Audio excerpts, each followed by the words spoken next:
everybody, welcome back inside another exciting episode of the Stash Report from the Stash Project. Today is November 4th, 2019, and we have sort of a cleanup show for you. It's too early in the month of November to really get any of the November kits in, obviously, but we are cleaning up the back end of October with some domestic releases and a couple of Japanese kits, all of which I believe technically failed to quite make it. They all came in sort of on Friday, so technically they all missed October by a couple of days.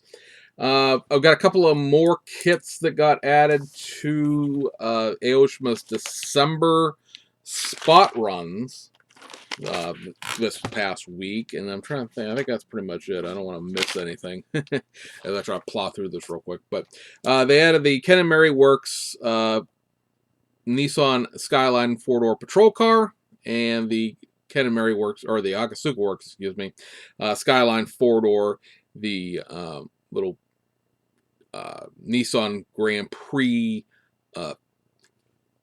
ish kit. It's a tribute. There we go. That's what I was looking for. The tribute kit for that. That is coming back out, and then they are reissuing the Knight Rider kits for Season 1, Season 4, and the Super Pursuit mode. So, there's a couple other things that are sort of tossed onto the old Barbie, so to speak, by the folks over at Aoshima. And so for kit releases this week, so we have 3 domestic. These are the last of the round 2 releases under the AMT branding for the month of October. The pictures on this say October the 2nd because that's when they were taken at the local hobby shop by the local hobby shop guy, but I saw these the day before, so I know they were in before the 2nd, but be that as it may.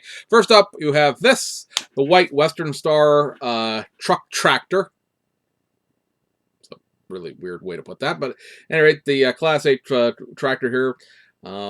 This, of course, is a Coca-Cola kit, because why wouldn't it be? Actually, if you look at the box art for the upcoming Christmas-themed Coca-Cola trailer, this is the tractor that's pulling it. So, you know, I guess that's festive for your Christmas season. The other Coca-Cola trailer that's been done was pulled by that Pacemaker 352 Peterbilt, so you could actually have a fleet of Coca-Cola trucks slowly but shortly. You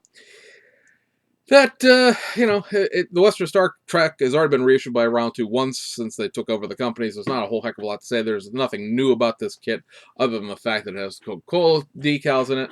And then we have 2 of the AMT kits that are reboxes of Italeri, or how was I hearing it pronounced recently? Like,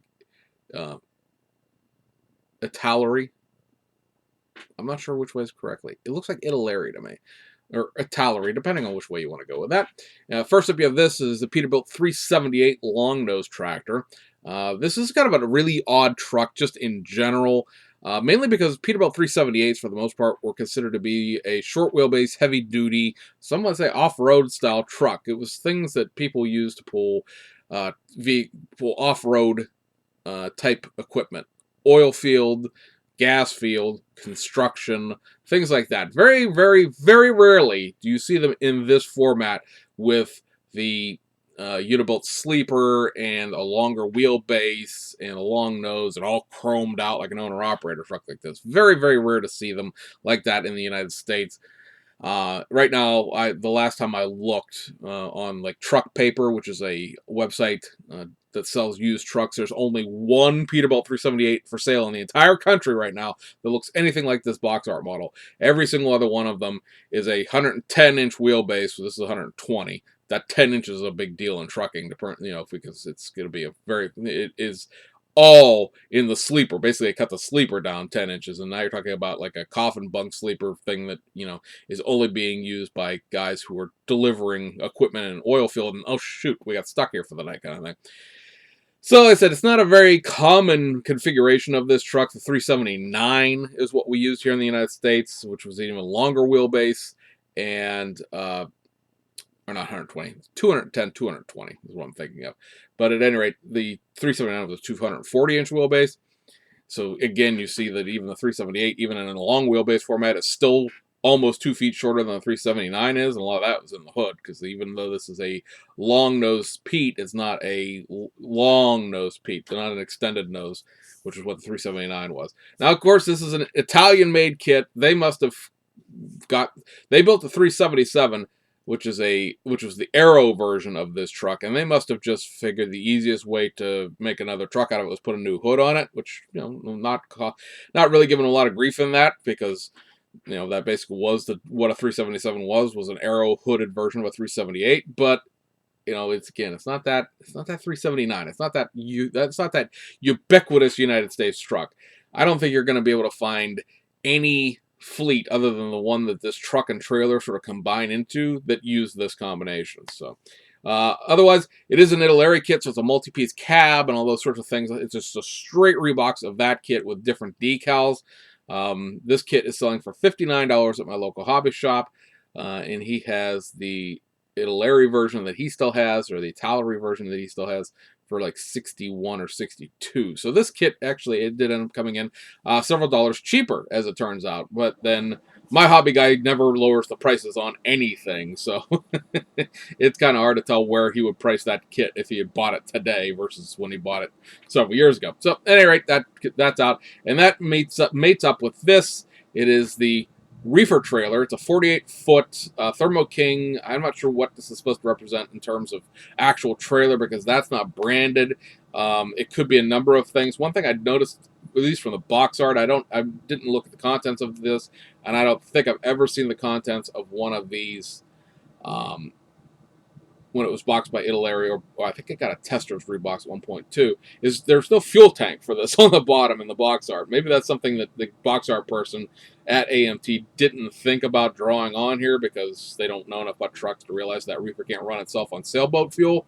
But at any rate, same thing. This box for this thing, by the way, guys, is only about this big. So I'm thinking, in order to make this be a 48-foot trailer, this thing builds the way the container does, where it has 2 pieces of floor, 2 pieces of side, 2 pieces of roof, front and a back, which means that you're going to have some seams to get to deal with in order to make it, you know, be feasible. How shall we put it that way? I mean, you have 2 pieces of side, and you've got this, they're with this ribbed molded side of thing. It's going to be very hard to mate those in a way that you don't end up making a mess out of the joins. And it's, you know, it's just the way Italeri sold things, the way they molded things. Like I said, their container, the 48-foot container or the 20-foot container, whatever, 40-foot container, whatever it's supposed to be, is the same way. They sold a 20-foot container, and they sold a 40-foot container, and the 40-foot container is just 2 20-foot container trailer parts in one box. So I'm not sure if Arbor Foods is something that really exists in real life. Maybe it is, maybe it's not. I've never heard of it. Might be an Indiana company, an Iowa company. I don't know. But at any rate, you see on the box art there the gag of mating the 2 of them together to keep the scale fidelity going, if that really matters to you. But, you know, be that as it may, it is out. And that also, by the way, the trailer is $59 as well at the local hobby shop. So it's not a cheap trailer by any stretch of the imagination. So the other 3 kits we have talked about here are Japanese releases. They are Hasegawa releases. We'll touch on this first one real quick, and it is the figure collection, number 6 in the figure collection. And this is the 1970s girls figures. So these are, of course, Asian sculpted faces and whatnot. So, you know, don't go, oh, they don't look like American girls to me. They do include, and this is the thing that I've realized that Hasegawa has been doing with all of these figures, they include decals for the eyes. So they're trying to make it a little easier for you guys to make figures. Eyes are always, of course, the worst part of trying to paint a figure. I noticed with these, when I looked up these, the parts contents of this, as well as the next kit we're going to talk about, they have decals for the eyes now, and I think that's been going on for a while. So, at any rate, there's 70s dress. She's got some bell bottoms and a nice frilly shirt, and the other one's got, you know, a 70s-ish kind of dress going on. They are molded in that kind of pose. The girl has the purse molded to her shoulder, so you're stuck with that. But, you know, for a diorama scene, granted, obviously a Japanese one, it's an option for you. There are, you know, it's good to see an increasing number of 1/24 scale figures, even if they aren't necessarily, I guess, what everybody necessarily would want them to be. Speaking of 1/24 scale figures and kit releases, you have this. It is a reissue of the 1966 American Coupe Type C. This, of course, is the 66 Cadillac DeVille. This was released not too terribly long ago in a yellow molded lowrider kit. In this one, it gets a slightly different set of wheels, some white wall tires rather than the lowrider, low profile ones. The kit is molded in white, not this god awful purplish or purplish violet color. Actually, it's more of a pink than a purple, but it'd be that as it may. It's molded in white. Different wheels, different tires, so it's a little more closer to factory stock this time around. Still has all the same parts as far as the generic interior, generic chassis, the dashboard with a decal that covers the dashboard instead of the dashboard having any kind of engraving on it.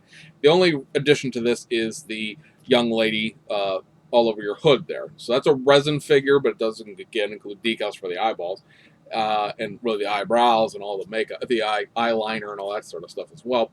And while her shadow is doing this weird thing that Hasegawa's designer can't figure out how to make a reverse image that isn't legitimately reversing the image as opposed to how she would actually appear in a shadow.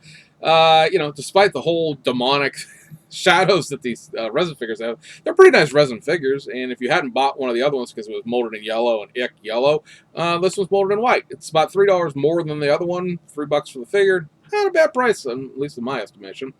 And then we have one last kit to discuss for this video, and it is the reissue of this, the BMW 2002 Ti in the 1969 Monte Carlo Class 2.5 winning vehicle. So there are actually no new parts to this kit. All of the parts included have been reissued in one of the other past two rally kits that exist of this. There is, that's right, two other ones. There's a Swedish rally, and then there's the first kit, which for the life of me right now, I can't remember what rally it's supposed to represent. This just has a new set of decals included, and that's pretty much it. I believe this front headlight set came in the Swedish rally with new parts in that.